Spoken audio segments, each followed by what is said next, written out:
famille, c'est Toto et Margot. Aujourd'hui on est là pour vous faire une petite vidéo sur nos petites galères en voyage qu'on a eu à travers nos 5 mois de voyage. Ça s'annonce croustillant. Bon, il n'y a rien de dramatique au final. Pas de gros problèmes. On en rigole maintenant, mais vous voilà. allez voir. On va vous partager tout ça. On vous a fait un petit sondage. On vous a demandé si vous vouliez d'abord qu'on vous fasse une vidéo sur nos galères ou sur nos anecdotes. Sur Instagram. Bon bah voilà, hein, c'est les galères qui ont gagné. Ça m'étonne pas tant que ça finalement. Non, mais on fera les anecdotes quand même. On fera les anecdotes et je pense qu'il y aura 2 voire 3 parties à cette vidéo parce que on a certaines galères qui sont un peu longues.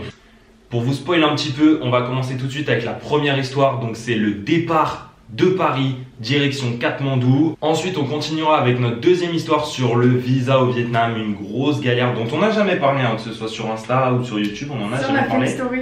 Ah, on a fait une story, c'est vrai qu'on a fait une story dessus. Faut nous suivre sur Insta. Suivez-nous sur Insta, ça va s'afficher en bas, Margot elle va mettre ça au montage, ouais. C'est carré. Et on finira par une troisième histoire qui est un peu plus marrante que les 2 premières. La lessive en Inde que Margot vous racontera parce que c'est la principale concernée de cette histoire.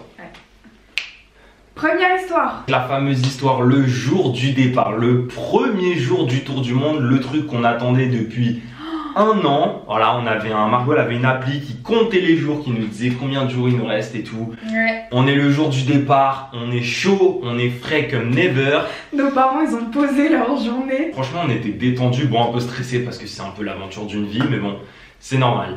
Donc on arrive à Charles de Gaulle avec nos familles, donc nos 4 parents du coup. On voyageait avec Air India et on faisait en gros, on avait un Paris-New Delhi, on avait 3 heures d'escale à New Delhi. Ouais il me semble, oui. Et ensuite on faisait New Delhi-Katmandou.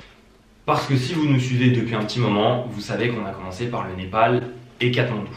Alors déjà il y a eu les au revoir à la famille, c'était déjà difficile. C'est pas le moment le plus agréable. Voilà, mais bon c'est fait. On descend, on passe la sécurité, on attend notre vol, on est devant notre porte d'embarquement. Tout se passe bien, il y avait même des petits jeux d'arcade et tout. J'avais jamais vu ça à Charles de Gaulle, j'avais jamais été dans cette partie du terminal. Et tranquillement. Là, le drame, message sonore. Le vol pour à destination de New Delhi, Novotel, machin, au Rajouda. Donc, sauf que nous, on a une correspondance après. Donc on a été voir les dames qui sont au guichet d'embarquement, voilà les hôtesses, et elle nous dit vous inquiétez pas, c'est que l'avion a que 1 heure de retard, c'est normal, vous partez le soir, parce qu'on était le dernier avion à partir de Charles de Gaulle, vous partez le soir, c'est normal, voilà on était au courant, on savait que quand on part le soir il y a souvent du retard par rapport aux avions. On se dit bon 1 heure c'est tranquille, etc. On patiente, toujours serein, pour l'instant ça allait, et là on nous dit 2 heures de retard. 2 heures de retard, avec Margot on commence à se dire bon, ça va le faire. Ça va être juste, mais bon, en plus on n'était pas les seuls du vol, on n'était pas beaucoup mais on était une trentaine à faire l'escale à New Delhi et ensuite partir à Katmandou. On se dit 2 heures ça le fait, on sait que les avions ils annoncent un temps de trajet de 8 heures, au final ils mettent que 7h30, à chaque fois ils disent qu'ils rattrapent le temps et tout. On se dit bon, voilà, va falloir faire vite à Katmandou, mais ça va. Mais on commence à stresser. Honnêtement, on commence à stresser. Sauf que la nana, l'hôtesse, elle nous dit par contre, si vous le ratez, il n'y en a que 1 par jour. Il n'y a que 1 vol en direction de Katmandou qui part de New Delhi. Ça veut dire que si vous le ratez, c'est la merde. Ça veut dire on reste à l'aéroport. En plus, on n'avait pas de visa. Ça veut dire on pouvait pas sortir de l'aéroport. C'était compliqué. Hein. Et la dame nous dit le prochain avion pour Katmandou, comme le disait Margot, est dans 15 heures. Ouais. Donc vous allez attendre 15 heures à New Delhi, bloqué dans l'aéroport, si vous loupez votre vol. Là on se dit, ça commence mal, ça commence très mal. Là on n'était pas serein. Là moi, bon je jouais plus aux jeux vidéo là. Là je jouais plus aux jeux vidéo, j'étais assis comme ça, je bougeais les jambes, je craquais les doigts, j'étais pas très bien. Non on n'était pas bien. Hein. Et là, 3e message. 3e message qui nous dit qu'on partira pas tout de suite, qu'il y a moyen quand même on rentre chez nous, ou pour les gens qui sont trop loin on passe la nuit à l'hôtel. Et que c'est tellement long le retard qu'ils nous donnent de l'argent pour aller manger. Et là on se dit oula, la compagnie paye les repas, c'est que ça pue. Là on se dit c'est mort. Mais nous d'un côté ça nous arrange un peu parce qu'on se dit bon bah l'avion pour Katmandou de toute façon on l'a loupé. Oui. Donc on se dit on va manger ici, ils vont annuler le vol, on part demain matin à la première heure et on n'aura pas les 15 heures d'attente à New Delhi. Et dans le meilleur des cas, du coup, on se fait rembourser étant donné qu'ils annulent le vol, tu vois. Tout de suite, la pression redescend. On voulait pas partir, on voulait plus partir. Ouais. Et au final, retournement de situation qui ne nous arrangeait pas à l'instant T. Ils ont décidé, après manger, de nous faire embarquer et de maintenir le vol. Et à ce moment-là, on ne savait pas si on allait arriver à temps pour notre... Pour nous, c'était mort. Ah bah pour nous c'était mort. On avait 3 heures d'escale et on est parti avec plus de 3 heures, pas 4 heures, mais on est parti avec entre 3 et 4 heures de retard. On monte dans le vol dégoûté, bah les 30 autres personnes qui partaient à Katmandou étaient dégoûtées aussi. Bon bah le vol se passe. Le vol se passe, voilà, se passe bien. L'atterrissage moins. Jusqu'à ce qu'on arrive à New Delhi. Parce que dans l'avion, il fait très froid. Quand on est en hauteur, on sait qu'on atteint les moins 60, je sais plus combien, hors de l'avion. Et il y a la clim, il y a tout, donc on a froid dans l'avion. Et on arrive à New Delhi. Et au moment de la descente, normalement les avions, bon je m'y connais pas, je suis pas ingénieur, mais les avions ont des systèmes qui fait que la clim baisse pour qu'on s'acclimate à la température au sol. Et l'avion descend bah, vite, pour le coup, je pense. Et la température monte petit à petit dans l'avion. La température monte. Il faisait 40 degrés à New Delhi. Plus de 40 degrés à New Delhi. Et nous on partait de Paris au mois d'octobre. On était en polaire. On est parti en doudoune quoi. Tu vois ce que je veux dire ? Tout ça. Donc, moi je suis assez sensible au changement de température. Même quand je rentre dans un magasin, il y a la clim, j'aime pas. Donc là, vous doutez bien que passer de quelques degrés dans l'avion à 40 et quelques au sol, je suis devenu blanc comme mon t-shirt, blanc comme le mur. Mais vraiment. Et j'ai dit Margot, je me sens pas très bien. J'étais pas bien, bah l'envie de vomir, à deux doigts du malaise, etc. Du coup on a mis, vous savez les clims que vous coupez systématiquement quand vous arrivez dans l'avion parce qu'il fait 0 degré. Là on les a mis à fond sur Thomas. Les 3 étaient sur moi. On se ventilait et tout et après on est descendu de l'avion. Sauf que moi je me sentais mal.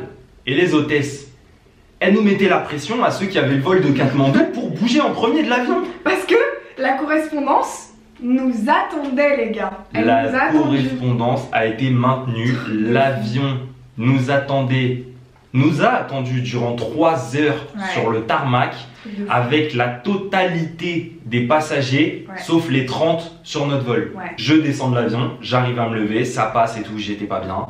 On est débarqué en premier, les 30 de Katmandou, on nous appelait de toute façon, tout le monde gueulait Katmandou, Katmandou. On a dû courir parce qu'à l'aéroport c'est des militaires, enfin c'est les militaires qui font la sécurité etc. Escortés par des militaires en train de cavale dans l'aéroport de New Delhi, l'aéroport de New Delhi qui est immense. Ouais, immense. On courait à 30, donc à 30 en train de courir avec un militaire devant, un militaire derrière. Le sac et tout. On court jusqu'à arriver aux douanes. Donc nous on se dit, aux douanes on va passer vite, l'Inde c'est pas l'Europe. Ouais, on se souvenait plus, mais du coup c'était homme d'un côté, femme de l'autre. Donc moi je suivais Thomas en fait pas du tout. Moi je suis passée du côté des femmes. 2 minutes, hop, derrière le rideau, fouille, etc. Thomas, par contre, ça a pris 3 plombes. Le mec, le militaire, là, il nous foutait une pression de dingue. Katmandou, dépêchez-vous, tout le monde levait la main, oui, et tout. En fait, ce qui s'est passé, c'est qu'il y avait 2 avions qui étaient en retard. Il y avait le nôtre en direction de Katmandou et il y en avait un autre en direction de Calcutta. Donc chaque militaire s'occupait d'un groupe.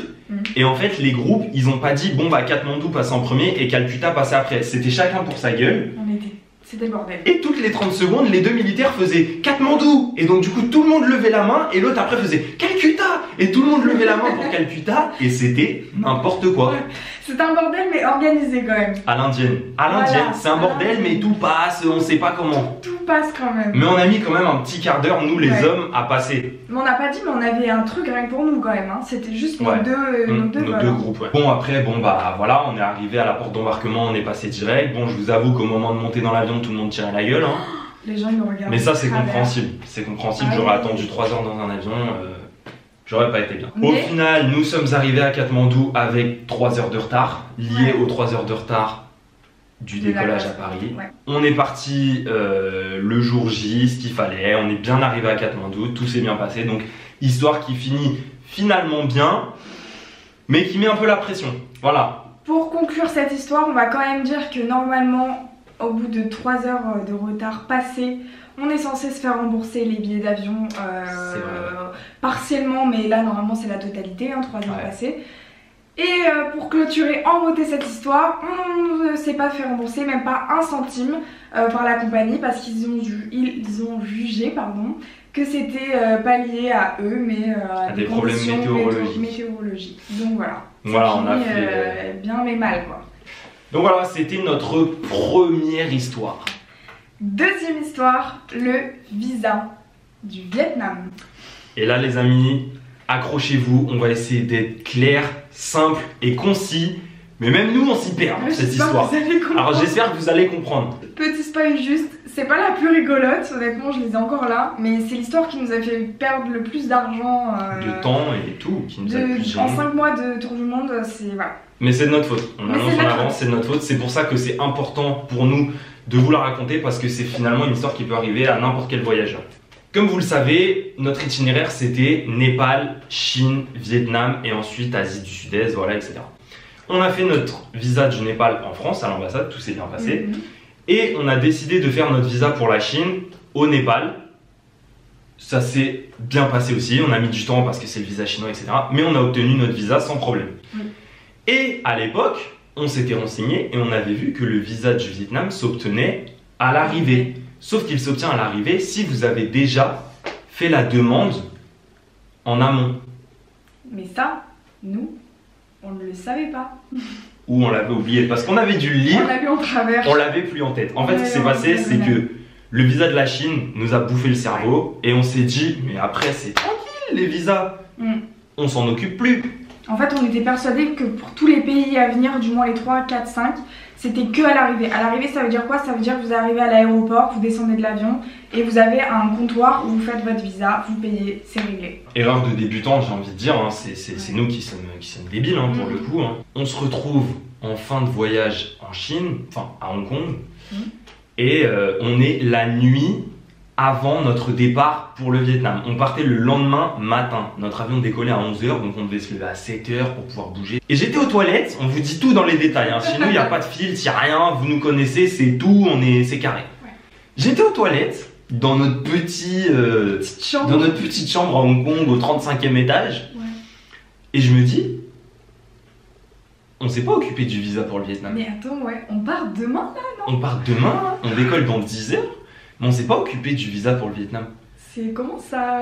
C'est bizarre. Quoi, genre donc je me dis, je vais quand même aller me renseigner sur internet. Mais je sais pas pourquoi, ça commence à palpiter. Moi je dormais. Ça pue la merde. Margot dormait déjà. Et là je vois sur internet qu'il faut en fait faire une demande et arriver au Vietnam avec un papier pour qu'il vous délivre le visa sur place. Donc c'est un visa à l'arrivée, mais pas vraiment au final. Bon bah, on ne peut pas aller au Vietnam, sauf qu'on ne peut pas rester en Chine, étant donné que dans 3-4 jours, on avait pris justement, heureusement, 3-4 jours de marge sur le visa chinois. Dans 3-4 jours, on est expulsé. Dans 3-4 jours, on est expulsé de la Chine. La Chine, c'est pas le genre de pays où on peut se permettre, comme le Vietnam et le Cambodge, de rester, et je sais que c'est 10 ou 15 $ par jour de plus. Voilà, on a une amende. La Chine, c'est prison.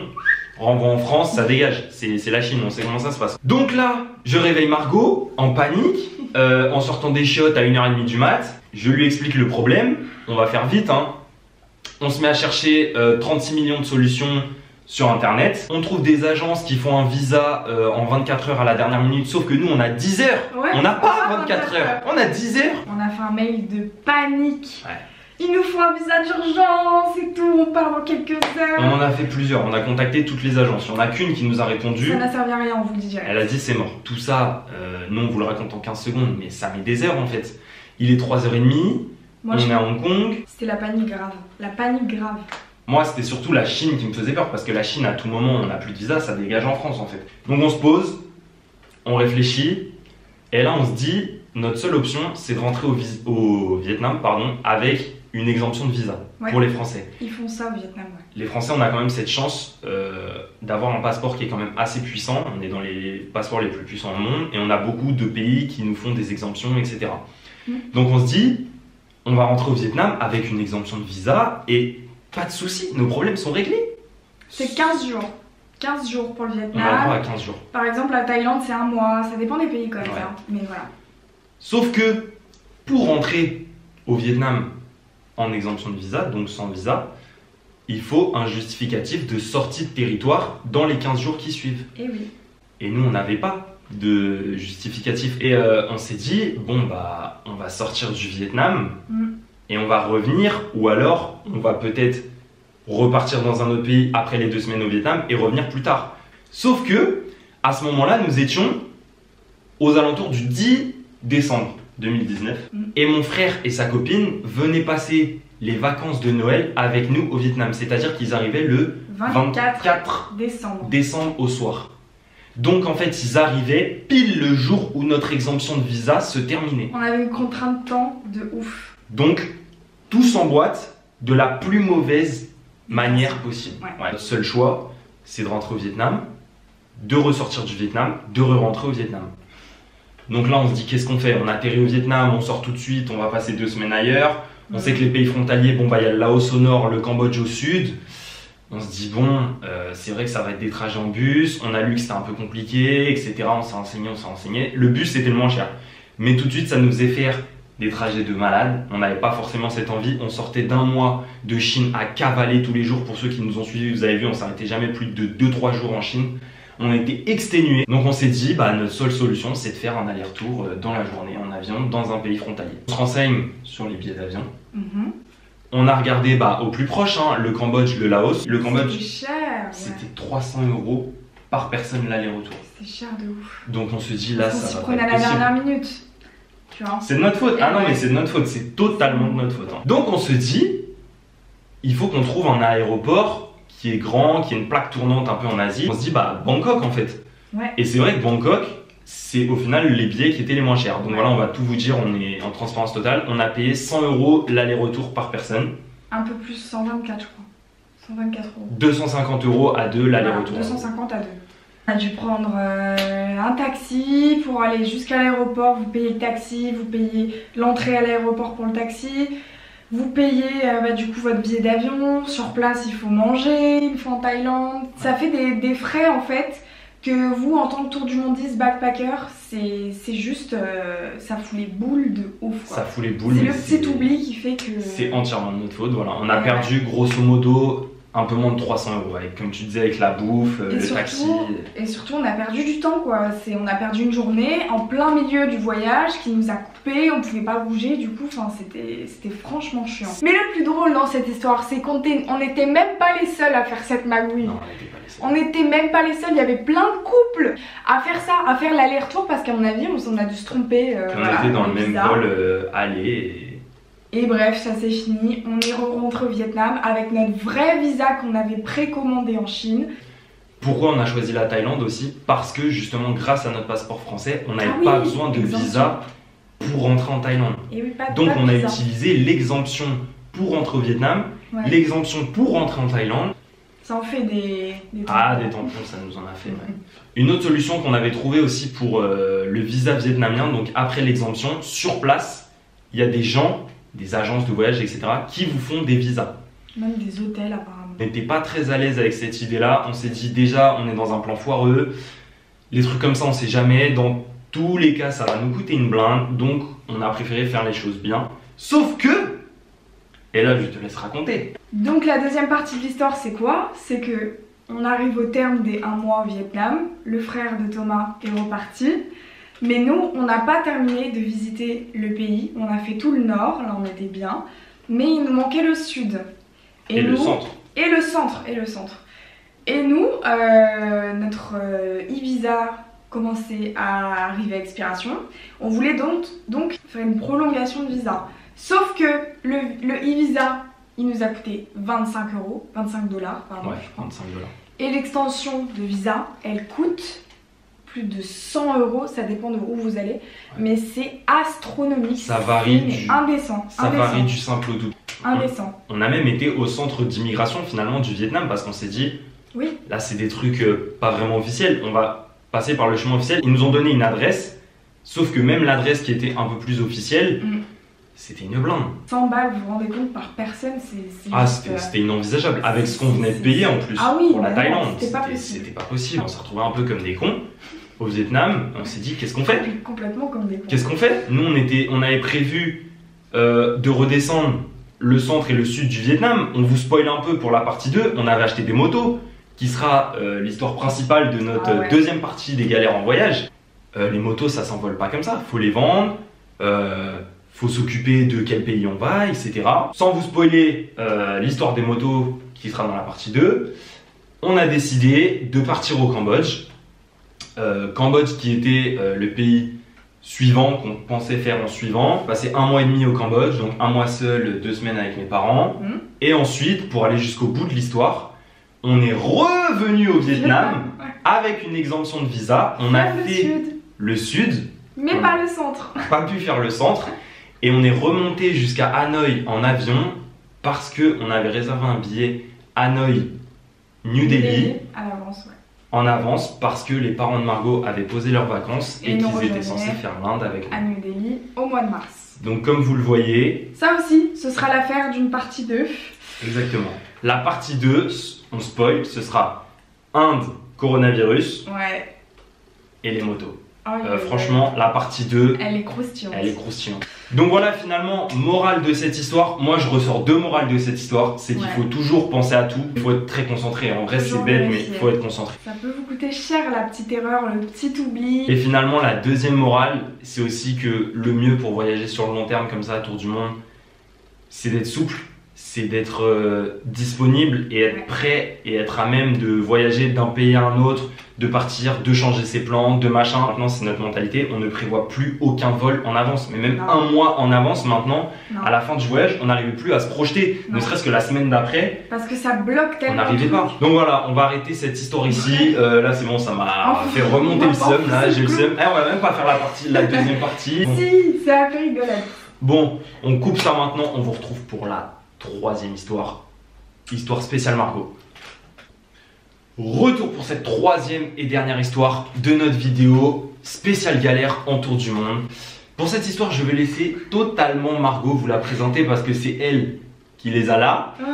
Et moi, j'ai déjà trop parlé. Voilà, je suis énervé là depuis l'histoire du visa, je parle plus, j'interviens. Bon, tu vas m'aider, mais voilà. On arrive à New Delhi en Inde au mois de mars, il me semble. On revenait du sud du Vietnam où on a fait un petit road trip de 15 jours, ça arrêtait pas et tout ça, on a fait tout le sud. On avait bref beaucoup de linge sale à faire nettoyer en Inde. Donc dès la première journée en fait en Inde, il fallait trouver une laundry, donc une truc de lessive pour laver notre linge. C'est la première chose qu'on a fait de toute façon. On est arrivé le soir à New Delhi, le matin on se réveille, c'est la première chose qu'on a fait. On descend à la réception de notre hôtel, on demande aux gars s'ils font déjà le service de lessive, il nous dit que oui, et on lui demande le prix. Il faut savoir que la lessive en Asie, c'est à peu près tout le temps la même chose. C'est environ 1 kg égale 1 $. C'est à peu près ça. Souvent c'est moins cher, quelquefois c'est un petit peu plus cher que 1 $, mais généralement c'est ça. Et c'est tout le temps au poids. Tout le temps, ouais. Tout le temps au poids. Et là le gars nous dit, ici c'est à la pièce, on compte à la pièce, donc donnez-moi votre linge et je vous dis combien ça fait. Mais il précise, ne vous inquiétez pas, à la pièce vous êtes gagnant, ça fait toujours un meilleur prix qu'au kilo. C'est ça le pire, c'est ça le pire. Moi je dis bon. S'en arrive le moment le plus gênant, le plus malaisant de ma life. Même moi j'étais pas bien. C'est-à-dire que si vous connaissez pas trop le fonctionnement en Inde, il y a l'homme, puis il y a la femme qui est là. Les femmes, elles se montrent pas, elles s'exposent pas, elles sont très discrètes, etc. Il faut bien se couvrir, etc. Bref, pour vous introduire ce qui va se passer. Elles ont une place dans la société qui est pas la même qu'en Europe, etc. Il y a 5 mecs, 5 hommes à la réception, plus Thomas. Le mec prend notre linge sale, le vide à même le sol. Et tout le monde regarde, tous les hommes regardent. Et là, le mec, il commence à prendre notre linge sale. Un par un, comme ça, c'était long, mais c'était long. Et c'était gênant, enfin je peux pas vous dire à quel point je me suis sentie gênée. Il y avait tous ces hommes indiens qui regardaient mes petits sous-vêtements là, qui prenaient un par un. C'était horrible. Je me suis sentie mais gênée, mais gênée, mais gênée. Puis t'as commencé à péter un câble, normal. Franchement je me suis énervée, je me suis dit bah c'est gênant en fait. Tout le monde regarde, il y a que des hommes. Le mec il commence à toucher mes petites culottes, enfin c'est quoi ça? En plus c'est la première fois que ça nous arrive à la pièce, genre c'est trop bizarre. Et là bah, le truc le plus drôle, le mec nous dit le prix. on avait 3 kilos de linge sale. C'était donc censé faire environ 3 $. Le mec nous dit c'est 15 $. Et il prend un papier pour calculer et il me dit alors, vous avez 4 t-shirts, ça fait tant de roupies. Et moi dans ma tête, on venait d'arriver en Inde, j'avais pas encore bien assimilé le taux de conversion, mais je l'avais en tête. Donc je commence à faire le calcul et je me dis, c'est quand même très cher. Parce que pour les t-shirts, on paye plus que le total de d'habitude. Ouais. Et moi je me dis, c'est moi, j'ai fait un mauvais calcul. Ça nous arrive, hein, franchement, avec tous les taux de conversion, machin. Je me dis, bon, c'est moi, je vais attendre la fin. Margot va prendre son téléphone, va faire le truc. Donc il me dit, vous avez 2 pantalons, c'est tant. Vous avez tant de chaussettes et de sous-vêtements, pardon. Donc ça fait tant de roupies. Et voilà le total. Mais le mec me dit ça d'un sérieux et en mode, fais-moi confiance, poteau, t'es la mif. 15 $, je sais pas si vous vous rendez compte, c'est juste, mais abusé. On n'a jamais vu ça. Jamais. 15 $. Oh, j'étais choquée. On a rigolé. Franchement, j'ai rigolé devant lui. Hein. On a rigolé, on est parti. Donc on lui dit non, on va y réfléchir, on reviendra. On va y réfléchir. Et notre humiliation. On cherche sur Maps une autre laundry en fait pour faire notre linge. On en trouve une à 10 minutes à pied, on y va. On donne notre linge, ça prend 24 heures comme d'habitude. On y retourne le lendemain, on prend notre petit linge. Oui. Et on a fait une petite erreur, ça a été de ne pas vérifier avec le mec sur le coup le linge. C'est vrai que d'habitude, on sort pas tout, mais on vérifie, on jette un œil. Grossièrement, s'il y a tout. Sauf que le lendemain, c'était au lit. Et pour au lit, il faut être en blanc, il faut avoir un haut blanc, etc. pour les couleurs. Et Thomas, il me dit, mais je trouve pas mon t-shirt blanc. Et il n'y a pas 15 000 endroits où il peut être le t-shirt. On a récupéré la lessive et il n'y avait plus le t-shirt. Thomas s'est clairement fait voler un t-shirt. Voilà. Volé ou perdu, voilà. On laisse le bénéfice du doute, vous nous direz ce que vous en pensez à la fin de l'histoire. On n'a jamais rien perdu en 5 mois de voyage, on vérifie scrupuleusement les chambres avant de les quitter, on n'a jamais rien perdu. Là au moment où on donne la lessive, on perd un t-shirt et c'est pas tout. Mais surtout, juste sur la lessive, on fait, parce que c'est vrai que quand on est en voyage, on a énormément appris à faire confiance aux autres et à moins avoir tendance à se méfier, etc. Et c'est vrai que ça se passe tout le temps bien, franchement la lessive, c'est vraiment, on n'a jamais eu de soucis. Là bon, on s'est dit, bon bah il manque un t-shirt, donc moi j'ai préféré laisser le bénéfice du doute au départ. Donc le lendemain on fait Holi, la fête des couleurs en Inde, donc on avait nos vêtements tachés. Thomas s'est fait pisser dessus, mais ça viendra dans une autre vidéo. Par un chat. Anecdote. Pardon, oui, par un chat. Respecte-moi. Thomas s'est fait pisser dessus par un chat dans le resto. Donc on avait encore de la lessive à faire. On retourne au même endroit parce que c'était pas si cher au final. C'était pour le coup vraiment 1 $ par kilo. Déjà, erreur. Mais on a voulu refaire confiance, voilà, et erreur. En fait, on avait tellement jamais eu de problème qu'on s'est dit, bon bah voilà, le t-shirt, toi t'étais énervé, moi j'ai préféré laisser le bénéfice du doute. J'ai dit, voilà, ça arrive. C'est vrai que les mecs avaient une laverie qui était blindée. Et on n'en connaissait pas d'autres. On n'en connaissait pas d'autres surtout. On décide de repartir à cette même laverie. On lui donne notre linge. Étant donné qu'on y va tôt le matin, il nous dit que ce sera prêt dès le soir même.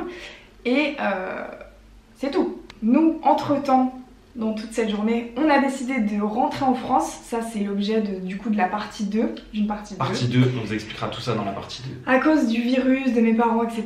On prend un billet pour la France le lendemain. Donc il fallait vraiment qu'on récupère notre lessive. On y retourne le soir même. Encore une fois, les bouffons, on vérifie pas notre linge. Des idiots! Regardez, 2 idiots! 2 imbéciles! On fait la connerie une fois. Mais non, mais ça suffit pas, moi j'aime bien. Une claque c'est pas assez, il faut. On aime bien être sûr qu'on est cool, tu vois. Ah ouais. On prend notre linge, on retourne à l'hôtel et là on fait nos valises pour la France du coup. Et là je me dis, mais attends Thomas, j'ai pas 50 000 sous-vêtements dans ma valise quand même. Je sais exactement à la couleur près chaque sous-vêtement que j'avais avec moi autour du monde. Et là je me dis, mais telle culotte là. La verte, non d'ailleurs bleue, la bleue, elle est où? Et là je me dis mais attends mais c'est sûr c'est la lessive, le mec il me l'a gardée genre. Et là je continue à faire mes affaires et tout, donc déjà j'étais ultra vénère de demander à Thomas, j'étais vénère.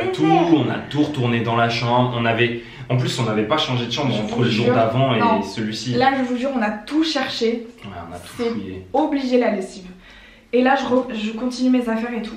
Et là, putain, pareil, les soutifs, j'en ai pas 50. J'en ai amené 3, 4 max avec moi autour du monde. Il me manquait un soutif. Et ça m'a foutu les nerfs en fait. Parce que déjà, je me dis, bah c'est bizarre, pourquoi il garde mes sous-vêtements, il va en faire quoi et tout. Ouais, Bon, ça se trouve, c'est il l'a le perdu. conseil. Il l'a perdu entre les trucs de lessive et tout, il les a perdus. Mais merde quoi, enfin. Le problème. 3 trucs qu'on a perdu, on s'est fait voler. Moi je suis désolée, on s'est fait voler. Le 3 problème, trucs. c'est ça, c'est qu'on n'a pas envie d'accuser à tort, mais c'est vrai une qu'en fois, 5 mois, on n'a deux pas eu de fois, soucis, trois. et là, on se fait voler Deux 3 lessives. trucs en Ah l'espace ouais, de 2 lessives au même endroit. J'aurais préféré faire un t-shirt. Et bref, moi je suis ultra vénère, je décide de pas en rester là-dessus. Là il était trop tard pour y retourner. Mais le lendemain, avant de partir pour prendre notre vol direction Paris, j'ai dit à Thomas, on retourne voir le mec de la lessive et on lui dit là ça va quoi. Ça Ouais, fait 2 lessives, on Là, passe 3 c'était trop, trucs. c'était trop. Alors que franchement, on n'est pas relou, On n'est pas du casse genre à se plaindre. franchement. Mais là, Mais là, ça fait chier c'est- quoi. voilà. On n'a pas, déjà qu'on n'a pas beaucoup d'affaires, si en Ouais, plus on ouais. s'en fait voler. Nous voilà le lendemain matin repartis vers le mec de la lessive. Sauf que c'était fermé. Voilà. Il était trop tôt en fait. Il était trop tôt et voilà. On a pris notre petit déj, on a voulu y retourner mais c'était trop juste. Donc voilà. C'est pas, surtout que c'est même pas une chaussette ou quoi, c'est des sous-vêtements, c'est un t-shirt, c'est pas des trucs qui se perdent facilement ou qui se voient pas. Si on retourne en Inde, on refoutra pas les pieds dans cette laverie. Ça c'est sûr. Et voilà. Bon la famille, c'est la fin de cette vidéo, nos pires galères partie 1, parce qu'on vous en fera d'autres. J'espère que ça vous a plu. Dites-nous si vous voulez en commentaire si vous avez déjà eu des galères de ouf en voyage. Encore là ça va, comme on dit c'est soft, ça aurait pu être pire. C'est-à-dire un arrivé physiquement, Non. il n'a pas été arrêté ou quoi, comme on a déjà entendu, donc c'est soft. Voilà. Bon bref, si vous avez aimé cette vidéo, likez-la, commentez-la, partagez-la, abonnez-vous à la chaîne si c'est pas déjà fait. Suivez-nous sur Insta parce que on partage notre quotidien sur Insta, on partage tous les jours une photo de notre voyage. Ouais. On compte repartir en voyage, donc suivez-nous si vous voulez voir des gens en tour du monde, suivez-nous. On a encore des photos de nos 5 mois d'Asie, mais là on compte repartir dans les mois qui suivent, Voilà. donc suivez-nous. On a encore des vlogs qui vont sortir, on a encore plein d'images en stock. Donc restez connectés, suivez-nous et bientôt le vlog à Kampot arrive au Cambodge. Ouais. Juste petite chose, on est désolé du temps qu'on a mis à sortir cette vidéo. C'est vrai qu'on était sur une bonne lancée, franchement, niveau vidéo. On essaie d'en sortir souvent et tout. Là, on a lâché, ça fait 2 mois qu'on n'a pas sorti de vidéo. Et c'est vrai que ça a été 2 mois pas forcément compliqués, mais où il y a pas mal de choses qui ont bougé. Ouais. Donc là, on va essayer de reprendre un certain rythme au niveau des vidéos. On vous a filmé un vlog là. Au Portugal, parce Au qu'on est Portugal. actuellement au Portugal quand on vous filme cette vidéo. Abonnez-vous, kiffez, likez et surtout, voyagez. Bisous. Ciao la mif.